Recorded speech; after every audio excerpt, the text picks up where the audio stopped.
আসসালামু আলাইকুম। স্বাগতম জানাচ্ছি নতুন আরও একটি নাস্তার রেসিপি দেখার জন্য। আজকে আপনাদের সাথে শেয়ার করব আমাদের ময়মনসিংহ অঞ্চলের অনেক জনপ্রিয় একটি পিঠার রেসিপি। চালের গুঁড়া দিয়ে তৈরি এই পিঠাকে আমাদের এলাকায় মশলা পিঠা বলা হয়ে থাকে। সিলেট অঞ্চলে এই পিঠাকে নুন গুঁড়া পিঠাও বলা হয়। চলুন তাহলে ঝটপট এই পিঠার রেসিপিটি দেখে নেওয়া যাক। পিঠা বানানোর জন্য প্রথমে একটা কড়াইয়ে 2.5 কাপ পরিমাণ পানি নিয়ে নিচ্ছি। পানিটা প্রথমে ভালোভাবে ফুটিয়ে নিব।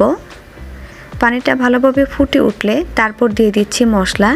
আমি এখানে 1 চা চামচ কালো জিরা দিয়ে দিচ্ছি, পরিমাণ মতো লবণ, তারপর দিয়ে দিচ্ছি হলুদ আধা চা চামচ, ধনিয়ার গুঁড়া 1 চা চামচ, আদা বাটা দিয়ে দিচ্ছি 1 চা চামচ, রসুন বাটা আধা চা চামচ, জিরা বাটা দিয়ে দিচ্ছি 1 চা চামচ। মিডিয়াম সাইজের একটা পেঁয়াজ আর 4টা কাঁচামরিচ আদা বাটা করে আমি এখানে দিয়ে দিচ্ছি।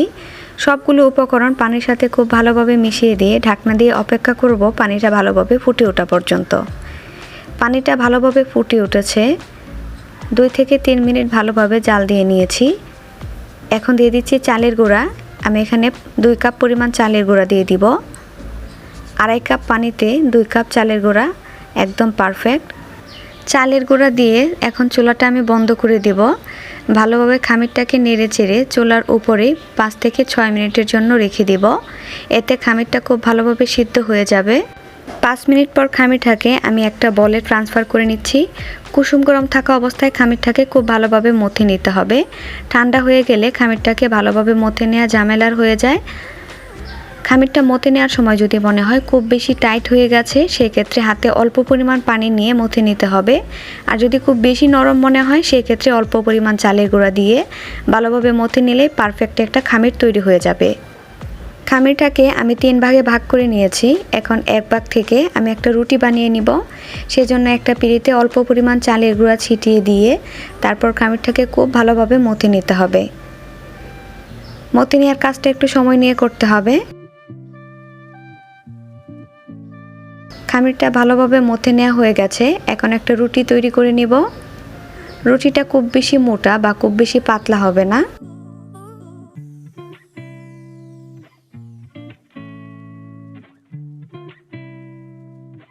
রুটিটা গোল হতে হবে এরকম নির্দিষ্ট কোনো নিয়ম নেই, কারণ রুটিটা আমি কেটেই ফেলবো।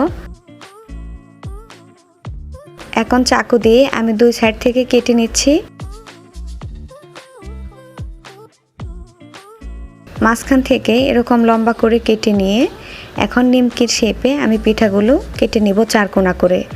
আপনারা পিঠাগুলো চাইলে বিভিন্ন শেপে কাটতে পারেন, আপনাদের পছন্দ অনুযায়ী 3 কোণা কিংবা গোল করেও সুন্দর করে পিঠাগুলো বানিয়ে নিতে পারেন।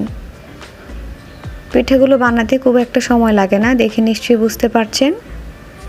আমি সবগুলো পিঠা একইভাবে বানিয়ে নেব।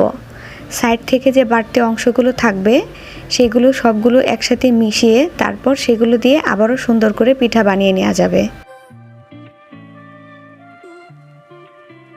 2 সাইডের বাড়তি অংশগুলো আমি একসাথে রেখে দিচ্ছি। বাকিগুলো দিয়েও আমি পিঠা বানিয়ে নিব। পিঠাগুলো খুব বেশি পাতলা করে বানালে ভাজার সময় খুব তাড়াতাড়ি মুচমুচে হয়ে যায়। সাইড থেকে যে বাড়তি অংশগুলো আছে সেগুলো আমি সব একসাথে মিশিয়ে রুটি তৈরি করে আবারও পিঠা বানিয়ে নিব। একই রকমভাবে আমি সবগুলো পিঠা বানিয়ে নিয়েছি। পিঠাগুলো বানিয়ে বেশিক্ষণ অপেক্ষা করা যাবে না, সাথে সাথেই ভেজে নিতে হবে। মিডিয়াম টু হাইয়ের মাঝামাঝি চুলার আঁচ রেখে আমি পিঠাগুলোকে ভেজে নিচ্ছি। খুব বেশি আঁচে ভাজলে উপর থেকে খুব তাড়াতাড়ি কালার চলে আসবে আর ভিতর থেকে কাঁচা থেকে যাবে। পিঠার এক পাশ হয়ে আসলে আমি উল্টে পাল্টে 2 পাশেই খুব ভালোভাবে ভেজে নিচ্ছি। প্রতিটা পিঠার ব্যাচ হতে 2 থেকে 2.5 মিনিটের মতো সময় লাগবে। চেষ্টা করবেন পিঠাগুলো ডুবো তেলে ভেজে নেওয়ার জন্য। আর একটু কড়া ভাজা খেতে চাইলে আর একটু বেশি করেও ভাজতে পারেন, তবে এইভাবে ভেজে নিলে পিঠাগুলো অনেকক্ষণ পর্যন্তই ভালো থাকে। পিঠাগুলো তৈরি করে নেওয়া হয়ে গেছে, দেখে নিশ্চয়ই বুঝতে পারছেন পিঠাগুলো দেখতে কতটা সুন্দর হয়েছে। পিঠাগুলো দেখতে যেমন সুন্দর, খেতেও কিন্তু ভীষণ মজার।